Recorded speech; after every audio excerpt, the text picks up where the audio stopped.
You have a pre-construction condo unit that you were getting ready for occupancy. Then what happened?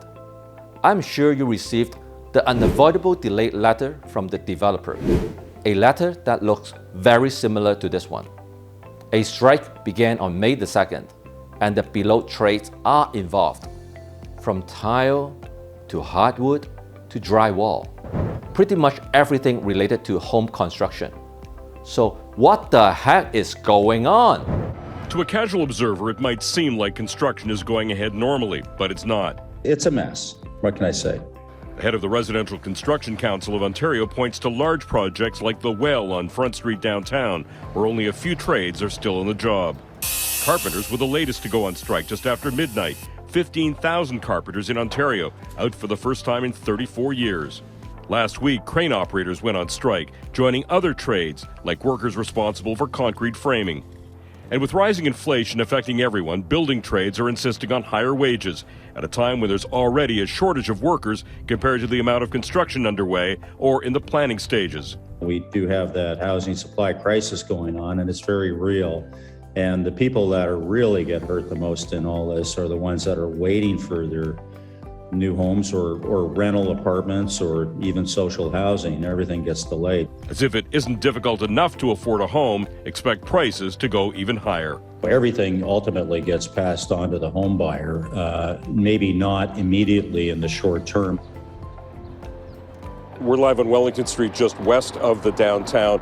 This project here, one of those ones affected. It was open today, but just a couple of skilled trades were showing up for work. And for a bit of context on how much money different trades are looking for, plumbers and pipe fitters, one particular local was looking for more than 12.8% by way of an increase over 3 years. They turned down that offer. We don't know what they're looking for in this case, but you can tell because of inflation that many of these trades are looking for substantial wage increases. So we may see more of these labor actions until they get what they're looking for. Construction strikes may not sound new to you because construction workers typically go strike every 3 years so their unions can negotiate better terms for them.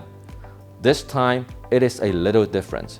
It is the largest construction strike in Ontario in 20 years, and they are looking for a lot more money.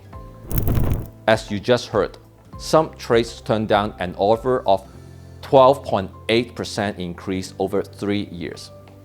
From what I heard from my developer friends, trades are asking for increases ranging from 15 to 40%. So they are definitely looking for something big. And they're not going to end the strike until they get what they want. With inflation high up at 8.3% in the US and 6.7% in Canada, can you really blame them? The strike will likely go on for another month or two while they negotiate. The thing is, a 6-week strike could translate to a 3-month construction delays because you will need to reschedule things, and so they end up taking much longer than originally planned. So we are stuck in a deadlock situation. If developers give in and grant a, say, 20% increase to the trades, then that means their cost would increase 20%. And who is going to share that cost? The buyers, obviously, right? If the developers choose to stay firm and let the strike continue, that's going to cause delays, and delays are very expensive. For example, they need to keep paying interest for their construction loans even though there's nothing happening at the sites. So that also means a higher construction cost.